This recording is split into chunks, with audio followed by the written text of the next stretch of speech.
Metanomics is brought to you by Remedy Communications and Dusan Writers Metaverse.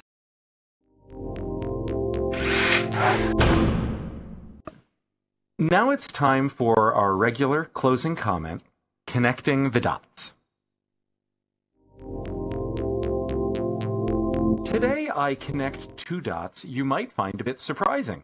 Thomas Malaby's book about Linden Lab and the making of Second Life, and the United States intelligence community's new research program, the Reynard program. The line connecting these dots runs right through Thomas's discussion of social and cultural capital. Economists are familiar with the traditional notion of cash or other goods serving as capital when they're employed to generate income. And Thomas Malaby, following the tradition of Pierre Bourdieu, argues that the decreased importance of physical goods in virtual worlds raises the importance of social and cultural capital, the ability to generate income from social relationships, from your ability to perform acts that are valuable in the local culture, and finally from the credentials that will lead others to rely on you, your judgment, and your work. Now, mine is the language of accounting, not sociology, but the notions of social and cultural capital are not new in my field.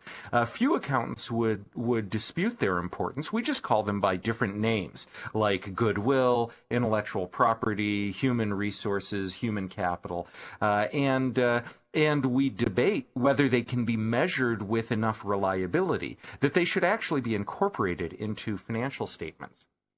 But thinking about social and cultural capital in a virtual world raises some new questions about reliability, namely, how, in a world in which residents prize their anonymity and identities can be created anew at will, in which many people actually possess multiple identities by using multiple avatars. How does one build a social relationship strong enough to actually generate income? How does one establish credentials that can be trusted? The answer, I think, is that people who value their reputations work hard to establish and maintain them, whether it's a reputation tied to their real name or not. Many Second Life residents have maintained consistent avatars for years, have repeatedly demonstrated their trustworthiness through hundreds, if not thousands, of interactions. And those interactions can't really be called anonymous, even though real-life names are often not involved, because the avatar name has effectively become the person's brand name. You know, that toothpaste that you use, it's actually not a company name. It's just a brand name. It's made by a company that really exists, but you'd hardly call the name of the toothpaste you use anonymous.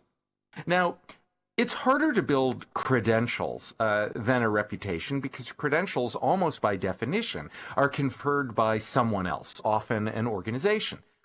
Linden Lab's an organization that could, if they wished, provide credentials to residents, and they've flirted on and off with the ideas of licensing builders and scripters and developers, and they have some of that now. But more often in Second Life, credentials come in the form of group titles. Being the owner or officer of a group with thousands of members can be a pretty impressive credential.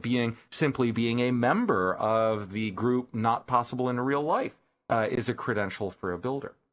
Now, the real problem with anonymity is that not everyone who values their reputation does so in good faith. To put it bluntly, how hard would it be for someone to establish a trustworthy reputation in Second Life, even though in real life they're a con artist, a stalker, a corporate spy, or a terrorist? The answer? Not very. And this brings us to the Reynard program, a call for research proposals by IARPA, the Intelligence Advanced Research Project Activity. Reynard from folklore is a trickster fox. To quote from their solicitation, starting from the premise that real-world characteristics are reflected in virtual world behavior, the IARPA-Reynard program seeks to identify behavioral indicators in virtual worlds and massively multiplayer online games that are related to the real-world characteristics of the users. One value of this research program to us will be to help us understand how sincere people can distinguish themselves from the trickster foxes. Right now, many do this in Second Life the way I have. I freely import my real-world information.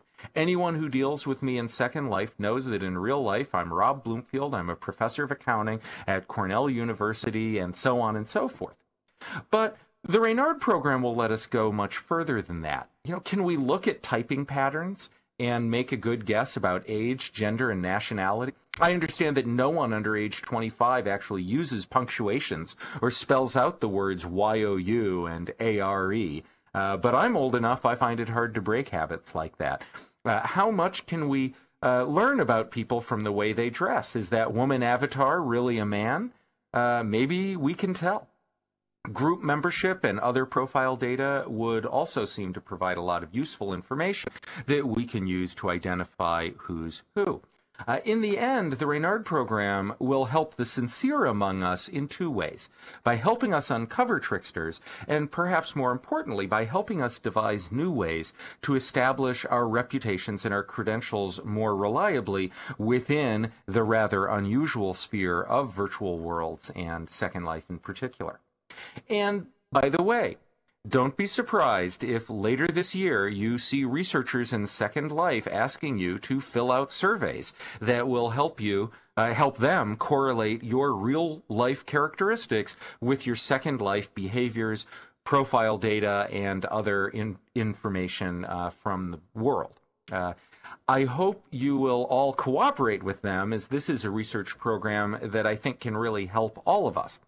But one caution: before you provide any personal information, double check their credentials.